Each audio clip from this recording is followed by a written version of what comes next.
오늘의 썰과 사연 시작합니다. 저에게는 15년째 친하게 지내고 있는 대학 친구가 있어요. 신입생 때 같은 동아리에서 만난 친구인데 성격이 잘 맞아서 졸업하고 취업을 한 이후에도 계속 만나고 있네요. 같이 골프도 치고 같은 동호회에서 같이 활동도 하고 그런 친구예요. 저는 결혼한 지 2년 되었고 친구는 5년 되었네요. 둘 다 아직 자녀는 없고요. 둘이서 워낙 친하다 보니 최소한 한 달에 한 번은 부부 동반으로 낚시나 캠핑을 가고 있어요. 저번 주에는 날씨가 좋아 1박 2일 글램핑을 다녀왔어요. 강원도 산속에 있는 글램핑장인데 깨끗하고 좋은 곳이었어요. 캠핑과 다르게 글램핑은 천막 같은 텐트가 미리 쳐져 있어서 숙박 비용만 지불하고 먹을 것만 준비해 가면 되는 곳이에요. 저희는 술과 고기를 준비했고 친구네는 음식을 준비해 왔어요.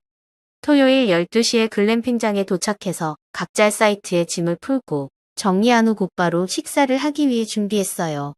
친구 와이프는 굉장한 미모를 가지고 있는데 요리 쪽에도 감각이 있어서 놀러가면 늘 요리를 담당하고 있네요. 생닭과 해물 그리고 채소를 집에서 미리 손질해와서 깐풍기하고 양장피를 요리하더라고요. 덕분에 늘 미안한 마음과 고마운 마음을 가지고 맛있게 먹고 있네요. 식사 후에 보드게임을 하면서 벌칙으로 딱밤 때리게 하고 음악을 틀어놓고 노래 부르면서 시간을 보냈어요. 오후 무렵엔 인근 산책로로 산책을 했어요. 저수지가 잘 가꿔져 있어서 왕복 2시간 정도 소요되는 코스더라고요. 다 같이 사진 찍고 부부끼리 사진도 찍어주고 개인별로 웃긴 포즈로 사진 찍으면서 재미있다고 깔깔거리며 웃고 놀았네요. 저녁이 되자 야외 테이블에서 바베큐 삼겹살을 구워 먹기로 했어요. 오래간만에 야외에서 숯불에 고기를 구워 먹으니 너무 맛있어서 모두들 기분 좋게 술도 많이 마셨네요. 몇 시간 동안 이런저런 얘기를 나누었는데도 끝없이 얘기거리가 나오더라고요. 그만큼 술도 많이 마시게 되었고요. 일상생활이라는 게 반복이고 뻔한 얘기지만 한 달 만에 만나다 보니 할 얘기가 참 많더라고요. 한참을 술 마시며 얘기하다가 10시가 가까워지자 와이프는 졸립다면서 먼저 들어가 잠을 청했어요. 친구와 재수씨랑 셋이서 과자와 오징어를 안주 삼아 맥주 소주 마시며 계속 얘기를 나눴어요. 언제쯤 이세를 가질 거냐부터 회사 생활은 괜찮은지 간혹 부부 잠자리 같은 짓궂은 얘기도 하면서 이런저런 얘기를 하다 보니 어느덧 캄캄해지더라고요. 글램핑장이 산 중턱이라서 불을 끄면 캄캄하거든요. 글램핑장은 매너 시간이라고 해서 보통 10시가 되면 조용히 해야 하는 규정이 있어요. 저희 사이트에는 와이프가 가서 자고 있기 때문에 친구네 사이트로 들어가서 계속해서 분위기를 이어나갔어요. 12시 정도 되자 친구 녀석도 졸린지 계속해서 고개를 꾸벅꾸벅 하길래 이제 그만 자자고 하니까 괜찮다며 너스레를 떨더라고요. 술도 술이지만 이런 시간 자체가 즐거운 거지요. 친구 녀석이 잠깐만 누웠다 일어나겠다 하고선 침대에 눕자마자 5분도 안 돼서 드르렁드르렁 코를 골기 시작했어요. 재수씨와 둘이만 남은 상황이 되었어요. 재수씨는 조용한 성격이지만 말을 참 잘했어요. 완벽한 미모에 성격까지 좋아서 도대체 친구 녀석 어디가 좋아서 결혼을 한 건지 믿을 수가 없을 정도였지요. 둘은 동호회에서 만났는데 동호회에서 그녀에게 대시한 남자가 한둘이 아닐 정도로 굉장한 미모를 가졌어요. 처음으로 둘이서 얘기를 하는 건데도 묘하게 마치 이제 막 썸 타기 시작한 연인처럼 대화가 잘 되더라고요. 둘은 소주를 주거니 받거니 하면서 몇 병을 더 마셨어요.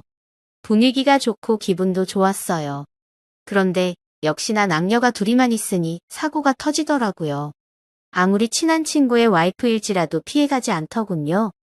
둘이서 어느 정도 취기가 올라오자 저도 재수씨도 더 이상은 마시기 힘들어서 술을 좀 깰 겸 해서 바람을 쐬자고 했어요.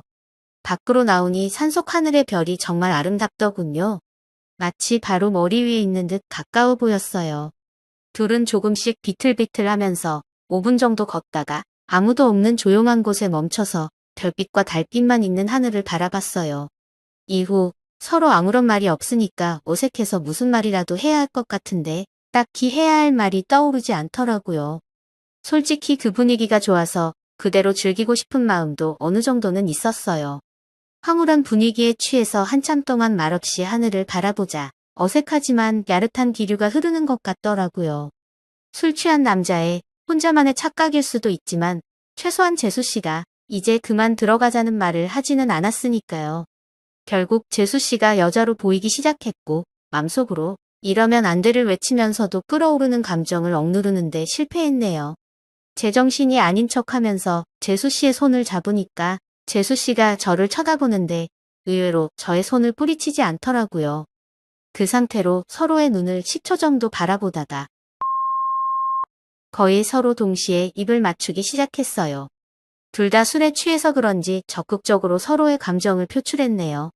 그날 밤 그렇게 야외에서 넘지 말아야 할 선을 넘어버리게 되었어요. 이제 우리 어떻게 하죠? 재수 씨가 묻는 말에 저는 한참을 생각한 후 감정이 이끄는 대로 가보고 싶어요 라는 대답을 했네요. 어색한 감정을 가진 채 각자 사이트에 들어가서 잠을 청했어요.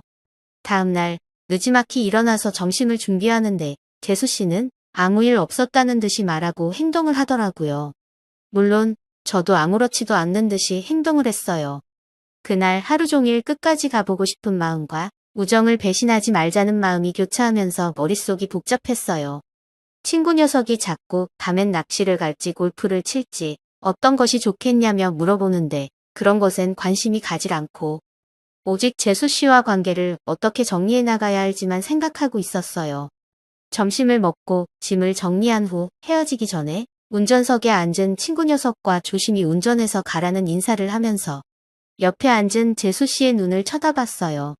그녀도 저를 쳐다봤고요. 사건이 발생한 지 일주일이 지났지만 아직도 마음속 정리가 안 되고 있네요.